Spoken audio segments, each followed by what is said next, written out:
Welcome, everybody. It's great to see everybody. Great to have everybody here. You know, this week's portion is an amazing portion.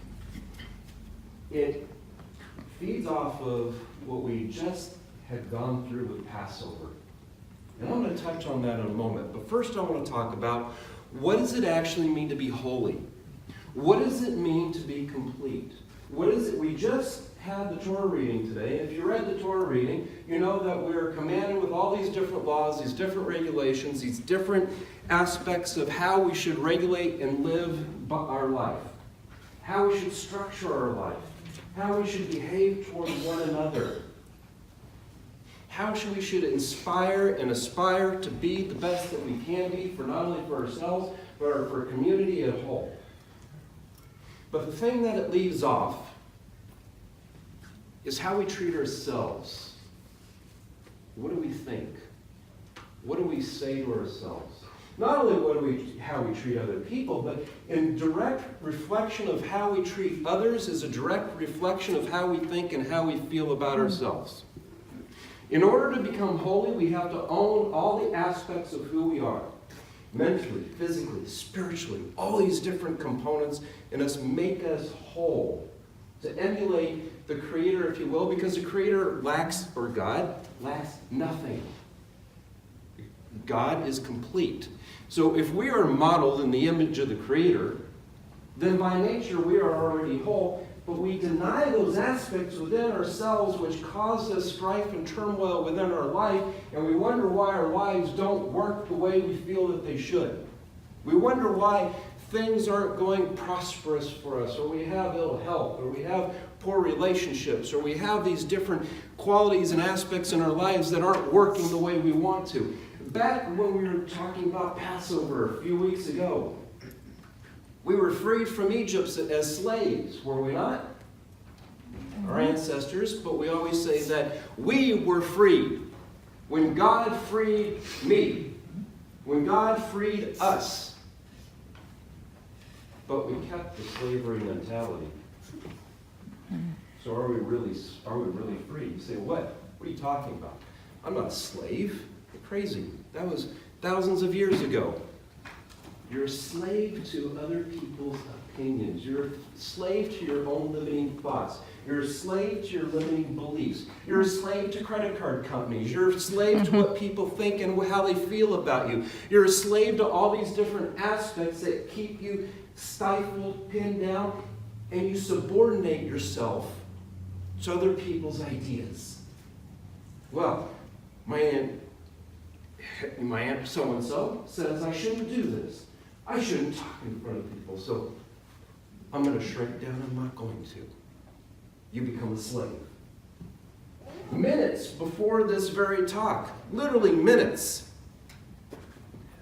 someone in a joking, well-meaning manner says to me, boy, you're talking?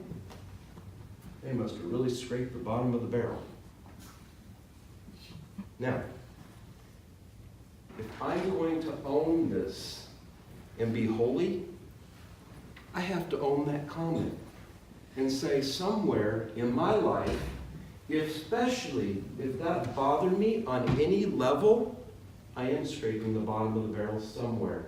And in order to become holy, I have to own that aspect of myself, not shrink from it, but utilize it as a tool for elevation, transformation, and ascension, not to be stifled by what somebody else says, joking or not. Here's the thing. If we want to shed our shell, if we want to get rid of the limitations, if we want to be able to create and manifest the reality that God commands us to do, God commands us, He gives us freedom of choice. He gives us free will to do whatever we want with our lives. We live by a moral compass that's right there in Torah. To live day by day the way we know we should. If you are thinking, if you are feeling, if you are acting out in ways that you knew, if you were in front of God, at this very moment, if you knew you shouldn't behave in a certain way and you do it anyway, I got news for you, it's a sin. I'm going to throw a thought thoughts in that equation as well. Why am I throwing thoughts in that equation? Because before you act on anything, you have to think about it first. Thoughts eventually become things. Thoughts materialize into what it is that you will eventually create in your life. And where most people start to become less than holy is they fragment from their emotional states. They start labeling their emotions as good and bad. They say, you should always be happy, happy all the time. Never be upset, never be sad. Anger's bad. Well, guess what? If you believe that, then you've already fragmented. If you believe any of the emotional tools that God has given you, has blessed you with in order for you to moderate your life, to mitigate your life, to be able to transform your life, to move your life in certain directions, you need all your emotional tools available to you in the proper, healthy outlet. If you need a short burst of anger in order to get your butt moving because you've been stagnant too long and frustrated, and you can use it in a healthy way, then great, use that tool. If you need frustration to realize that you're not where you want to be in life and you need to do something to move forward, great, use that tool in limited, healthy ways. To be happy all the time, yes, we want you to be happy all the time. The only emotional tool that you can never abuse is love. We want you to be in love all the time. You can mix and match your emotional tools. You can, oftentimes, you're with people that you love, but maybe don't really care for at the moment. Realize that whatever you push away from, whatever you dislike, whatever you have decided is not something that you're happy with in your life is an aspect of you that you've disowned and disconnected from, and therefore you cannot be holy because you have disconnected from an aspect of yourself. In order for you to become holy, you've got to learn to love and embrace the things that you never thought you could love and embrace. To realize that whatever you see in the outside world is a direct reflection of the consciousness and the energy that is going on within your very self, within who you are. I don't care what you see on the news. I don't care what you see in your family members, your friends. If you get frustrated in traffic, it's a mirrored aspect of either what's working or what's not working in your life. If you want to truly own those aspects of yourself where God set us free from Egypt, we are no longer physically slaves, but we're mental slaves. The way to break that bond, the right way to break that mentality is to start owning those fragmented aspects of self, to bring the lost sheep home so you can love to the degree that you are designed to love. We just read in this portion that you need to love your fellow man and woman the way you love yourself. If you don't love yourself, how in the world are you going to love your fellow man and woman? In order to do yourself the best service possible, in order to glorify God, you have to own all those pieces that you say, no way, no how, I'm not gonna, no one's gonna see it, I don't even want to see it, I'm locking it in the closet, I'm shoving it away, I'm putting it aside, no. Till the day I die, I'm going to take this to my grave because I'm ashamed of what it is I've said, done, or whatever I've become in the past, whatever I manifest in my world. No one's going to see it. Guess what? They don't have to see it, but it's between you and God. So you have to heal that within you. You have to love that aspect in you and realize where that drama, trauma, that issue was able to bring you into the life that you have now, the people that you've met, the things that you've done, the wonderful things that you have that you wouldn't have had it not been for the seemingly dramas and traumas that you curse in your life that are in fact blessings. It's up to us, in order for us to become holy, to recognize that whatever dramas and traumas that we perceive that we have is a path to ultimately set us free. It's a path to bring us into greatness. It's a path to show us that we are loved and not condemned, not cursed. In Ezekiel, he says, the sins of the father, the mother, they cannot be transferred to the child. You can't blame your past on anybody else but yourself. If there's anything that's going on in your life that you feel is some kind of a generational curse of bad luck in the family, I'm here to tell you that it may be learned, it may be passed down through education, but it's up to you to find what that nugget of divinity is within what you thought was a curse, to be able to take your life to the next level, to be able to become holy, to be able to live up to God's expectations, that He didn't waste His time freeing us from Egypt. Quite the opposite. We are the light unto the world. We need to act like it. We need to stand up. We need to be proud. We need to say, hey, if someone says you're being a jerk, darn right I can be a jerk, but I can also be a loving individual. You're stingy. Absolutely. In the right circumstances I can be, but I can also be overly generous. You're a mean person. That's right. To the person who's going to be mean to my family, I certainly can be. But I can also be very forgiving.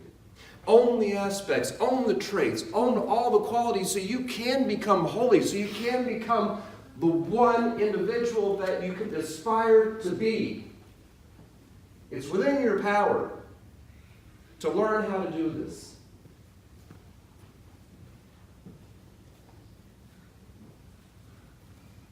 Our number one job on this planet is to learn to love. To learn to love everything. You say, well, that's an impossible task. I can't do that. That's precisely what we teach, is to learn how to love the unlovable, to learn the things about you, about your circumstances, about your outside life, about the environment that you've been pushing away, to learn what it is that Creator is trying to show you, trying to teach you, trying to bring into your world, to raise your life to the next level so you can authentically love, not from a space of conceit, not from a space of, oh, my food doesn't stink and I'm just all that, and I'm awesome, but from a genuine, heartfelt space of feeling that genuine love and compassion. Because when you love all your pieces, when you love every aspect of who you are, you can then look at your fellow human being with love and compassion. You can look at them and say, I see you in me, and if I see you in me, and I love that piece within me, then by default, I love you. Now, whatever it is that I see mirroring out in the outside world, and I love it within myself, now I have compassion. See, we say we want peace on earth. We want the Messianic era to come. We want a Savior to come and rescue us. But if we can't even love our own pieces, how are we going to love the pieces that we see mirrored and reflected in the world around us? If we're in discord within ourselves, if we have disharmony within ourselves, and I see my aspect that I'm in disharmony with mirrored to the outside world, how can I have harmony with that piece of the outside world? It's impossible at this level of existence. Here's a beautiful thing about this physical reality, this lower realm of reality, because there are upper realms, there are higher realms of spirituality. The beautiful thing about it is we have a buffer of time. So when we catch ourselves thinking things, when we catch ourselves feeling things, when we catch ourselves saying things, we have a beautiful buffer of time that allows us to make those corrections, to go inside internally and say, I caught that. I need to fix that. I need to love that. I need to heal that within me. And when I heal that within me, my outside world starts to transform. My outside world starts to heal. The world seems a little bit brighter. It seems a little bit better. We get closer to God. We become more God-like ourselves. We become who we are authentically and genuinely meant to be, because that's why we were put on this physical reality, why we were put on this planet, so we can aspire to be more like Creator, because we're cut from the same cosmic cloth. We are birthed from Creator. So if we are birthed from Creator, then it only makes sense that we can emulate Creator, not be Creator. Creator's Creator, God is God. We can't be God, but we can emulate. And if we're going to emulate, and if God is all loving and loves everything and loves all of us, then who are we not to love? If you want to be holy, you have to love your whole being, mind, body, spirit. And that means translating it to loving your fellow brothers and sisters that you see in the outside world. And learning to love the things that you thought you could never love. That's how we break the bonds of slavery. That's how we transcend. And that's how we begin to honor God by being the very best that we can be. Thank you.